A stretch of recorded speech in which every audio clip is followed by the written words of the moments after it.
issued a special marine warning for Charlotte Harbor and Pine Island Sound. Coastal waters from Bonita Beach to Englewood, Florida, out 20 nautical miles. Coastal waters from Englewood to Tarpon Springs, Florida, out 20 nautical miles. Waters from Bonita Beach to Englewood, Florida, out 20 to 60 nautical miles until 8:45 a.m. At 7:46 a.m., severe thunderstorms capable of producing waterspouts were located along a line extending from near Minnesota Key to 40 nautical miles west of our tower, moving east at 30 knots. Hazard, waterspouts and wind gusts to nearly 50 knots.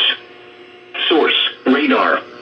Impact, waterspouts can quickly form and capsize boats, damage vessels, and create suddenly higher waves. Make sure all on board are in a secure location and wearing life jackets. Expect wind gusts in excess of 34 knots, suddenly high waves, frequent lightning, and heavy downpours. Make sure all on board are wearing life jackets. Locations impacted include Gasparilla Island, Englewood, Fort Myers Beach, Minnesota Key, Captiva, Sanibel, Don Pedro Island, and Bonita Beach.